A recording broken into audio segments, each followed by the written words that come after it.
राजस्थान में पुजारी की हत्या पर कोहराम। बीजेपी नेता आज करौली जाएंगे। मुख्यमंत्री अशोक गहलोत ने दिए दोषियों के खिलाफ कार्रवाई के आदेश।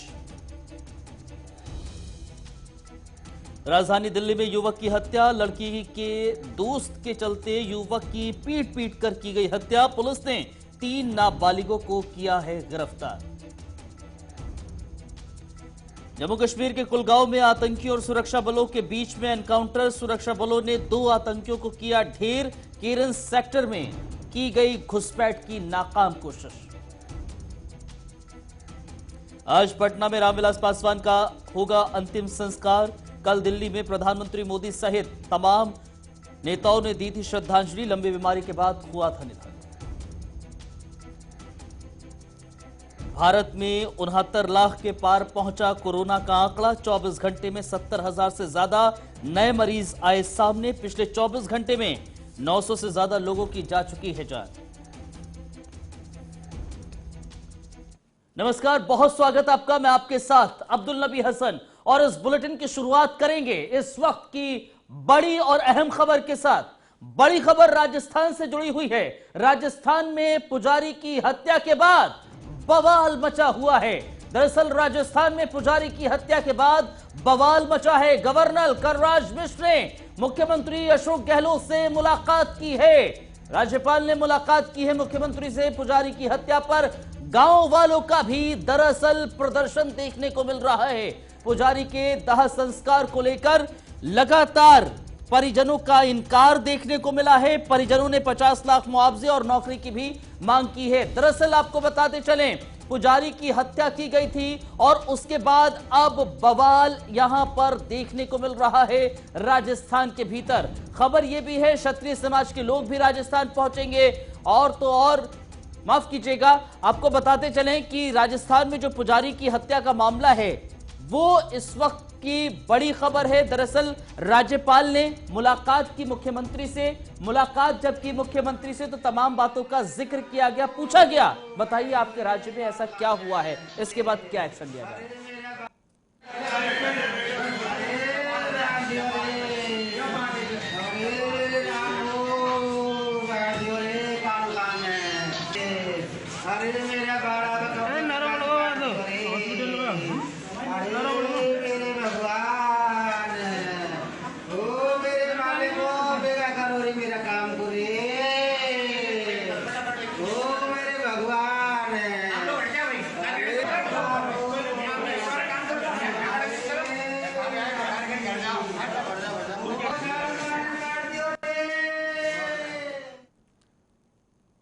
मुआवजे की मांग कर रहे हैं, इस पे धरना देकर। एक उदाहरण तो बताएं, उन्होंने किसी को 50 लाख का मुआवजा आज तक दिलवाया। जो उचित मुआवजे की बात होगी हम मुख्यमंत्री जी तक, सरकार तक उसको पहुंचाएंगे। उस परिवार के साथ न्याय हो, उसकी सुरक्षा की जिम्मेदारी।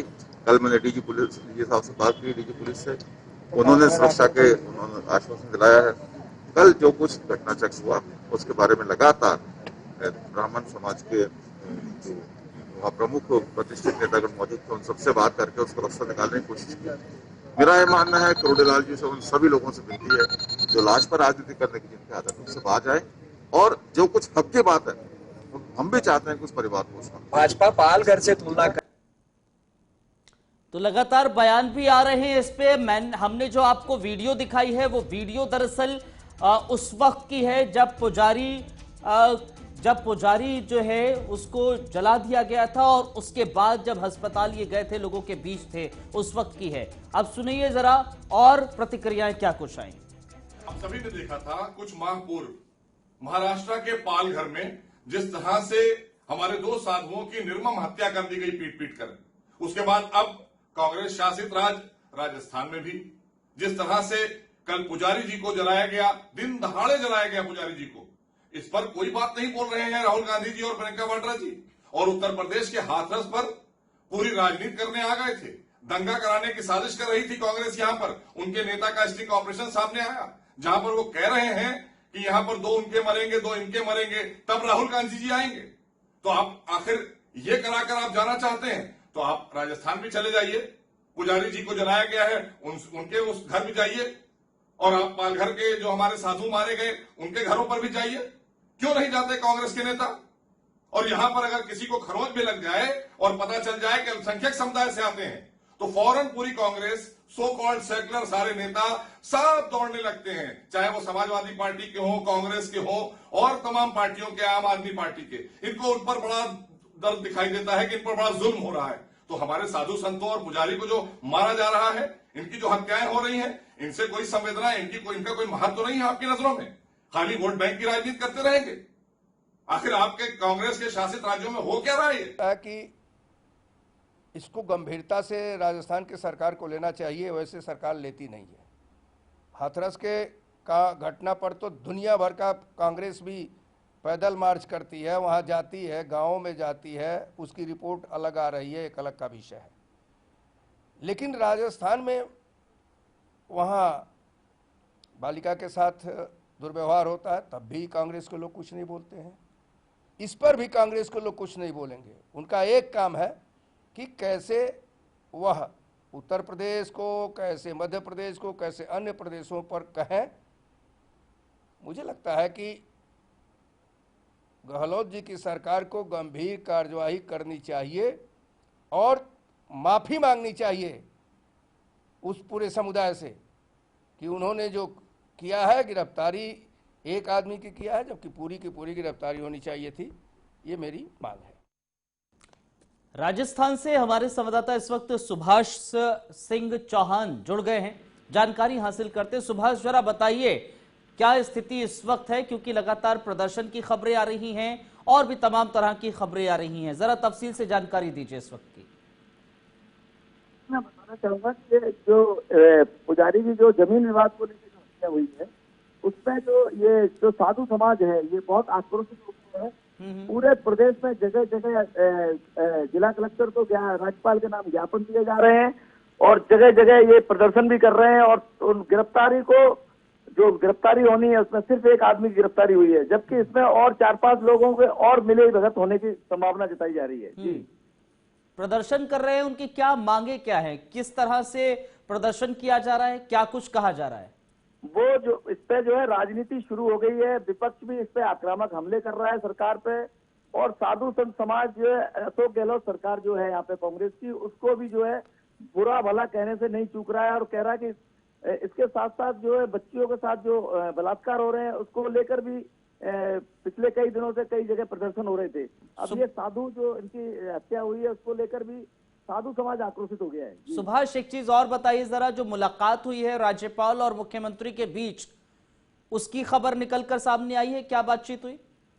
नहीं, अभी इस तरह की कोई अटकलें जो है ये अटकलें उस बात को लेकर लगाई जा रही है कि जो इनका जो मंत्रिमंडल विस्तार होने वाला है उसको लेकर शायद ये राज्यपाल से मिलने गए। ये मंत्रिमंडल विस्तार की भी इसमें चर्चा हो रही है यहाँ पे राजस्थान में। नहीं, राज्यपाल ने अगर मुख्यमंत्री से मुलाकात की है तो जाहिर तौर पर इसका हम असर समझ सकते हैं, गंभीरता समझ सकते हैं इस मुद्दे की। निश्चित रूप से इस वक्त अगर बोलिए आप बोलिए। ये भी हो सकता है इसमें कि जो जगह जगह प्रदर्शन हो रहे हैं, सरकार जो है, जो विपक्षी हैं वो आक्रामक हो गए हैं, तो हो सकता है कि जो है राज्यपाल ने इसको, इस बात को लेके इनको मुख्यमंत्री को तलब किया होगा। ठीक, धन्यवाद आपका सुभाष सिंह चौहान, बहुत बहुत शुक्रिया। राजस्थान में पुजारी की हत्या पर बवाल लगातार जारी है। आपको बताते चले कि गांव में 11 लोगों के साथ डीएम एसपी की बैठक भी हुई है। जानकारी इस वक्त मिल रही है, अपडेट ये है 11 लोगों के साथ डीएम की मुलाकात हुई है, एक बैठक बाकायदा की गई है और जो परिजनों की मांग है, लगातार परिजनों ने ये कहा है कि 50 लाख के मुआवजे की मांग है और परिजन में से एक किसी शख्स को नौकरी भी सरकारी मुहैया कराई जाए। लेकिन बड़ी और अहम जानकारी दरअसल ये है कि जो राजस्थान में पुजारी की हत्या की गई, उसके बाद राजस्थान के अंदर इस वक्त प्रदर्शन की तस्वीर नजर आ रही है, आक्रोशित लोग नजर आ रहे हैं सरकार के खिलाफ और तो और प्रशासन के खिलाफ, और ये कहा जा रहा है कि हमें न्याय चाहिए, एक आरोपी को आपने पकड़ा है और जो आरोपी हैं उनको कब पकड़ा जाएगा, आप मुआवजा दीजिए, सरकारी नौकरी दीजिए। इस बीच दरअसल आपको बताते चले, एक और बड़ी खबर आ रही है, सीधे रुक करते हैं बड़ी खबर का। कांग्रेस पर मुख्यमंत्री योगी आदित्यनाथ का निशाना देखने को मिला है। उत्तर प्रदेश से बड़ी खबर, देश को बांटने की बात करती है कांग्रेस। उत्तर प्रदेश के मुख्यमंत्री योगी आदित्यनाथ कहते हुए नजर आए हैं। बड़ी और अहम जानकारी, दरअसल हाथरस पर कांग्रेस ने एक तरह से साजिश रची है, ये योगी आदित्यनाथ ने कहा है। कांग्रेस ने देश को बांटा है। तमाम तरह के आरोप इस वक्त योगी आदित्यनाथ ने सीधे कांग्रेस पर लगाए हैं, निशाने पर कांग्रेस को लिया है उत्तर प्रदेश के मुख्यमंत्री योगी आदित्यनाथ ने। और पहली दफा नहीं है, इससे पहले भी योगी आदित्यनाथ प्रेस कॉन्फ्रेंस करके सीधे निशाने पर कांग्रेस को लेते नजर आए थे। कांग्रेस के अलावा तमाम संगठनों को लेते नजर आए थे। अब एक बार फिर से उत्तर प्रदेश के मुख्यमंत्री ने सीधे कांग्रेस को निशाने पर लिया। संजीव कपासिया हमारे साथ, हमारे संवाददाता जुड़ गए। संजीव, जरा जानकारी दीजिए तफसील से इस बाबत कि आखिर मुख्यमंत्री ने किन किन विषयों को लेकर निशाना साधा है।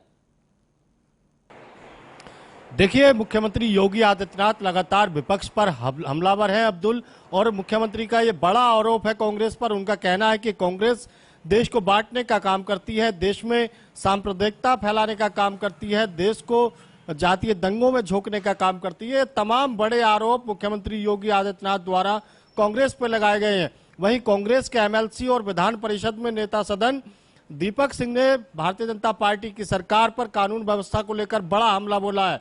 उनका कहना है कि सुबह जब अखबार पढ़ते हैं चाय के साथ, तो तमाम जो घटनाएं हैं वो देखने को मिलती हैं। बेटियां उत्तर प्रदेश में सुरक्षित नहीं है और मुख्यमंत्री लगातार विपक्ष को घेरने का काम कर रहे हैं, जो इनका मानसिक दिवालियापन है, उनको इलाज कराना चाहिए। तो ऐसी उत्तर प्रदेश आरोप में और प्रत्यारोप का दौर तस्वीरें शुरू है, सामने लेकिन एक चीज ये समझने वाली बात है, अगर उत्तर प्रदेश के मुख्यमंत्री कांग्रेस पर निशाना साध रहे हैं, तो क्या हम ये माने जो वीडियो एक रिलीज हुआ, वायरल हुआ, उस वीडियो में कांग्रेस के नेता नजर आ रहे हैं या फिर कार्यकर्ता हैं, वो ये कहते नजर आ रहे हैं कि ऐसी चीजें हो जाएंगी, दंगों में संलिप्तता होगी, तमाम तरह का उस वीडियो में नजर आ रही हैं चीजें, क्या उस बेसिस पर उत्तर प्रदेश के मुख्यमंत्री ने सीधे कांग्रेस को निशाने पर लिया? देखिए, अलीगढ़ के पूर्व कांग्रेस के जिलाध्यक्ष शिवराज जीवन ने जिस तरीके से आंखें निकालने और हाथ काटने और तमाम ऐसे जो बेतुके बयान दिए थे, उससे कहीं ना कहीं कांग्रेस पर बड़े सवालिया निशान खड़े होते हैं। और यही वजह थी कि उत्तर प्रदेश की योगी सरकार ने लगातार कांग्रेस नेतृत्व को घेरा। राहुल गांधी, प्रियंका गांधी का नाम लेकर भारतीय जनता पार्टी के तमाम नेताओं ने आरोप लगाए और साफ तौर पर कहा कि उत्तर प्रदेश में कांग्रेस के लोग जातीय दंगा भड़काना चाहते थे, हाथरस के बहाने उत्तर प्रदेश में अपनी राजनीति चमकाने का काम कर रहे थे। प्रियंका गांधी जो उत्तर प्रदेश की प्रभारी हैं कांग्रेस की, वो कांग्रेस की खोई हुई जमीन को वापस लाना चाहती हैं। लाशों पर राजनीति करती है कांग्रेस, ये बड़ा आरोप मुख्यमंत्री योगी आदित्यनाथ ने लगाया था। तो कहीं ना कहीं ये जो आरोप प्रत्यारोप का दौर उत्तर प्रदेश में शुरू हुआ है अब्दुल, वो कहीं ना कहीं जो उपचुनाव अगर एक और चीज देखी जा सकती है संजीव कपासिया, लॉ एंड ऑर्डर को लेकर उत्तर प्रदेश की सरकार लगातार घिरी हुई नजर आ रही थी पिछले कुछ समय से, और तमाम ऐसी घटनाएं हुई थी जिससे सवालों के घेरे में थी। लेकिन हाथरस की घटना से जहां उत्तर प्रदेश की सरकार पर सवाल उठे, तो वहीं जो संलिप्तता अलग अलग संगठनों की नजर आ रही थी, साजिश नजर आ रही थी जातीय दंगा भड़काने की, उस पे एक तरीके से फ्रंट फुट पर लाया है सरकार को। देखिए, हाथरस मामले को मैं ये कहना चाहूंगा अब्दुल, यदि विपक्ष की कारगुजारियां अच्छी नहीं है तो भारतीय जनता पार्टी की सरकार की नीयत भी साफ नहीं है। कहीं ना कहीं दोनों दलों को यदि बेटी को इंसाफ दिलाना है, सही दिशा में जांच को आगे बढ़ाना है, उत्तर प्रदेश में बेटियों की सुरक्षा को सही अंजाम तक पहुंचाना है, तो कांग्रेस समेत तमाम जो विपक्ष है उसको अपनी कारस्तानियों पर विराम लगाना होगा। इसके अलावा सरकार को भी सही नीयत के साथ जांच को आगे बढ़ाना होगा। के लिहाज से देखें, जाहिर तौर पर देखिए, राजनीतिक हमाम में कोई भी साफ सुथरा नहीं होता है। वहां पर अगर देखें, सियासत के लिहाज से देखें, तो हम हाथरस के केस को जहां बैकफुट पर नजर आ रही थी उत्तर प्रदेश की सरकार, लेकिन जो जातीय दंगों के स्क्रिप्ट नजर आई, वीडियोस नजर आए, उसके बाद अब फ्रंट फुट पर खेल रही उत्तर प्रदेश की सरकार और सीधे विपक्ष को निशाने पर ले रही है और सीधे कांग्रेस को निशाने पर लिया जा रहा है।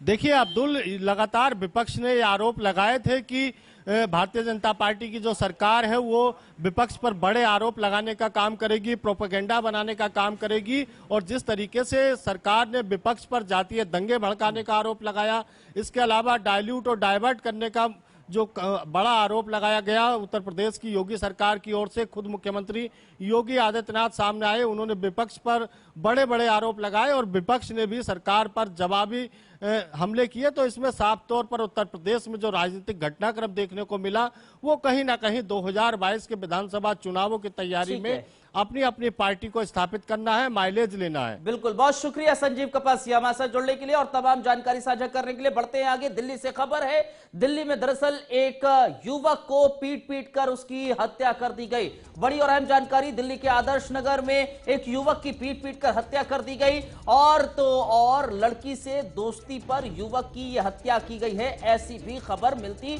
नजर आ रही है। दरअसल आपको बताएं, दिल्ली के आदर्श नगर में एक युवक जो दिल्ली यूनिवर्सिटी का छात्र माना जाता है, बताया जा रहा था, और एक कोचिंग सेंटर में एक वो जाता था, वहां पर एक लड़की से उसकी दोस्ती हुई और दोस्ती में बातचीत होती थी, लेकिन लड़की के परिवार वाले उससे नाराज थे, वो ऐतराज करते थे और उसके बाद खबर यह मिली कि लड़की के भाइयों ने पीट कर ही उस बच्चे की, उस लड़के की हत्या कर दी। दो तस्वीरें हम आपको दिखा रहे हैं टेलीविजन स्क्रीन पर।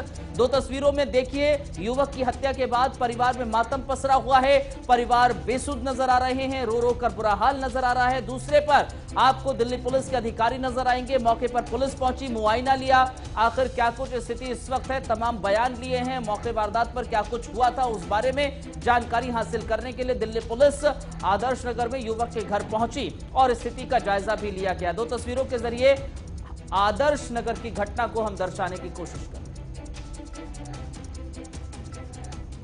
कॉलिंग आई थी कोई के, मतलब इंस्टीट्यूट करता था, कोचिंग कराता था।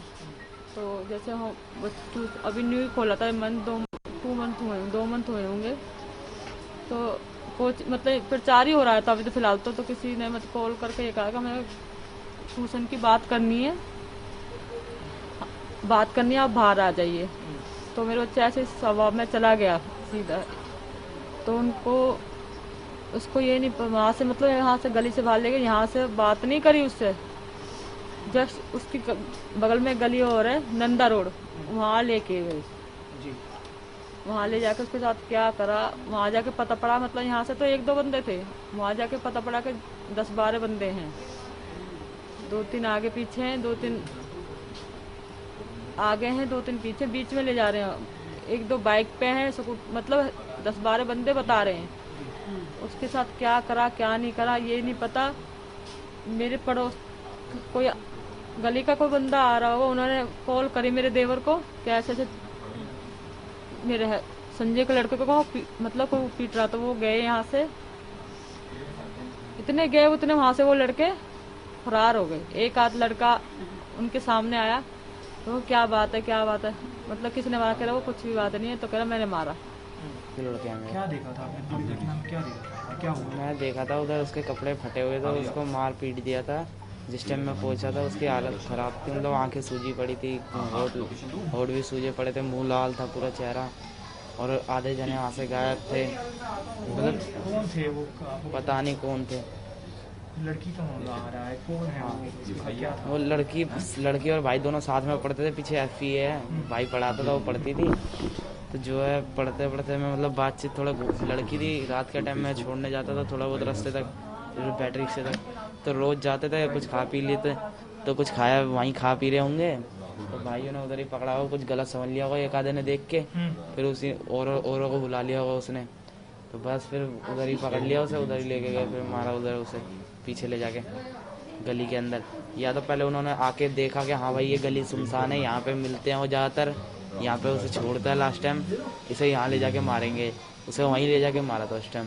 पूरी मतलब सोची समझी साजिश कर गए। लड़की के घर वाले थे या? हाँ, एक उसमें लड़की का भाई था जिसको मैं पहचानता। कि मेरा बच्चों भतीजा है, ट्यूशन पढ़ाया करता था बच्चों को, ट्यूशन के अकॉर्डिंग उसने बोर्ड भी लगा रखा था, और इतना सीधा साधा लड़का था कि उसके साथ कुछ बहुत बुरी घटना उठी गई है। और उसके कोई लड़की थी, मैं नहीं जानता उसको, उसने कहा कि भी मैं कोई अपने साथ रख ले, मैं फीमेल को पढ़ाऊंगी और तो मेल को पढ़ाना। उसको बात हुई, फिर उसके बाद 2-4 दिन बाद ही उसके भाइयों ने आके उसको कुछ खा पी रहे होंगे कहीं पे, किसी रेडी वेडी पे, तो वहाँ देख लिया। उसके बाद उन्होंने कि भाई इसको मारेंगे, हमारी बहन के साथ को ऐसा कुछ हो रहा है। तो उन्होंने फिर जो है 5-6-7 लड़के आए, उसको कॉल करी मेरे छोटे वाले भतीजे को, जिसका नाम गोलू है, उसको कॉल आई कि ऐसे राहुल को भेजा, 2 बच्चों का एडमिशन है। वो चला गया और उसको मारते पीटते, उसके कपड़े वपड़े फाड़े उसके। हमें पता लगा शाम को 6-6:30 बजे, तो हम लोग वहाँ पहुँचे तो उसकी हालत ज़्यादा ख़राब थी। हमने प्राइवेट डॉक्टर से दवाई दिला दी, डॉक्टर अजय हैं अजय मल्होत्रा। उसके बाद उसको फिर आराम नहीं हुआ, फिर हमने रात को लेकर उसका BGRM हॉस्पिटल 10 बजे करीब में, तो हॉस्पिटल वाले कहते जी इसकी हालत ज़्यादा सीरियस है, ये थोड़ी बहुत देर के मेहमान है, ज़्यादा बचेगा नहीं। तो 11:55 ने अपना दम तोड़ दिया। अब उसके बाद हम नहीं जानते हमारे दिल पे क्या बीती थी। और जब हमने पुलिस वालों को बुलाया तो पुलिस वाले कहते जी, हमने कहा जी FIR दर्ज करो। कहते जी अभी नहीं करेंगे, आपको कल डेड बॉडी मिल जाएगी, उसके बाद आपका देह संस्कार करिए ना, FIR दर्ज। वहीं इसी मसले पर पुलिस प्रशासन का क्या कुछ कहना है, सुनिए जरा। देर रात 12 बजे के करीब बाबू जगजीवन राम हॉस्पिटल से थाना आदर्श नगर में इत्तला मिली थी, जिसमें कि ये बताया गया था कि एक युवक बेहोशी की हालत में हॉस्पिटल में एडमिट करवाया गया है। इंक्वायरी के दौरान पता लगा कि राहुल नाम का युवक अनकॉन्शियस कंडीशन में हॉस्पिटल में लाया गया था, जिसकी इलाज के दौरान मौत हो गई। इसमें पोस्टमार्टम करने पर डॉक्टर ने बताया कि स्प्लीन रप्चर होने की वजह से इंटरनल ब्लीडिंग से राहुल की मौत हुई है। थाना आदर्श नगर में सेक्शन 302 और 34 IPC में केस रजिस्टर किया गया और इन्वेस्टिगेशन के दौरान पता लगा कि विक्टिम राहुल जो हैं उनकी एक जहांगीरपुरी में रहने वाली एक लड़की से उनकी दोस्ती थी, जिस पर कि लड़की के परिवार वालों को आपत्ति थी और इसी के चलते लड़की के भाई और रिश्तेदारों ने राहुल को पीटा, जिसकी वजह से उसकी मौत हो गई। इस वारदात में मोहम्मद राज और मनवर हुसैन और उनके साथ 3 और माइनर, टोटल 5 लोगों की अरेस्ट और एप्रीहेंशन हो चुकी है और मामले में आगे इन्वेस्टिगेशन की जा रही है।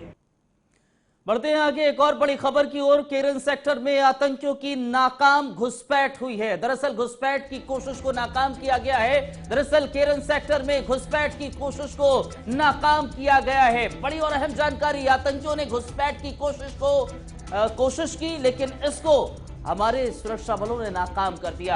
आपको बताते चले, भारी मात्रा में गोला बारूद भी बरामद किया गया है इन आतंकियों के पास से। काफी मात्रा में गोला बारूद बरामद किया है। जम्मू कश्मीर के केरन सेक्टर की ये पूरी खबर है, जहां पर आतंकी कोशिश कर रहे थे घुसपैठ की, लेकिन सुरक्षा बलों ने इसको पकड़ लिया और इनके पास से काफी भारी तादाद में गोला बारूद भी बरामद हुआ है। लगातार इस तरह की हरकतें नापाक हो रही हैं, लगातार कोशिशें की जा रही है। तस्वीरें भी हम आपको दिखा रहे हैं।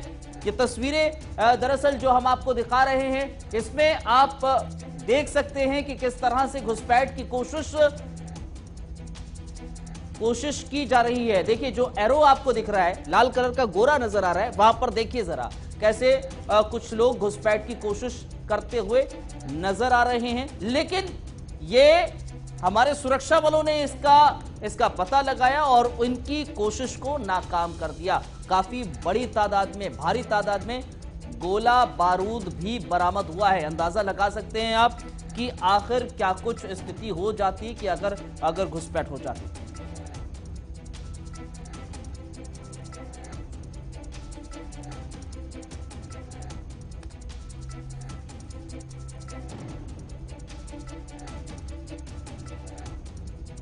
और इस साल हम इन्फिल्ट्रेशन काफ़ी हद तक रोक पाए हैं। जैसे पिछली साल तकरीबन 130 आदमी इन्फिल्ट्रेशन हुए थे, इस साल ये फिगर 30 से कम है। इतना बदलावट आया है और मैं उम्मीद करता हूं कि इसकी बदौलत अंदरूनी हालात में भी काफ़ी सुधार आएगा। हाल ही में आज सुबह केरन सेक्टर के अंदर नदी के पार, किशनगंगा के पार, आज ट्यूब के माध्यम से 4 AK-74 और काफ़ी तादाद का अम्यूनिशन आज पाकिस्तान ने हमारे इलाके में घुसने की कोशिश किया है और हमारे जवान जो सतर्क थे, हमारे सर्वेलेंस डिवाइसेस की मदौलत उस कैशे को आज हम पकड़ पाए हैं।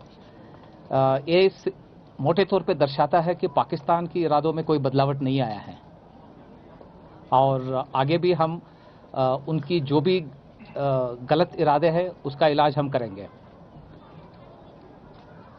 हिंटरलैंड ऑपरेशंस आप सब देख रहे हैं कि लगातार हम टेररिस्ट को न्यूट्रलाइज कर रहे हैं आज सुबह भी वनारार बिजबिहारा के इलाके के अंदर एक फॉरेन टेररिस्ट और एक लोकल टेररिस्ट को आज हमने न्यूट्रलाइज किया है। जहां भी हम खास तौर पर फॉरेन टेररिस्ट को न्यूट्रलाइज करते हैं उस इलाके में एक अलग शांति आता है। पुलवामा शोपिया में खास तौर पर पिछली 2-3 महीने में जो ऑपरेशन हुआ है उसकी वजह उस इलाके में काफ़ी हद तक शांति आया हुआ है। और इसके साथ साथ मैं ये भी बताना चाहता हूं कि रिक्रूटमेंट में पिछली 6 महीने में कम हुआ था, बट पिछली 1 महीने के अंदर थोड़ी बहुत बढ़त हुआ है। बट उसके साथ साथ जो मुझे उम्मीद नज़र आता है कि कई टेररिस्ट जो उस पार गए थे वो सरेंडर को शामिल हो रहा है, सरेंडर कर रहे हैं। उसके बारे में हम ज़्यादा आवाज़ नहीं करते हैं, बट ये एक अच्छी इंडिकेटर है मेरे लिए। हमारा इंट एजेंसीज के अनुसार तकरीबन 250 से 300 तक टेररिस्ट लॉन्च पैड में है पाकिस्तान की तरफ, बट उनका लगातार कोशिश की बावजूद हम उनको रोक पाए। लगातार पाकिस्तान की ओर से नापाक हरकतें करने की कोशिश की जा रही है, घुसपैठ करने की कोशिश की जा रही है, लेकिन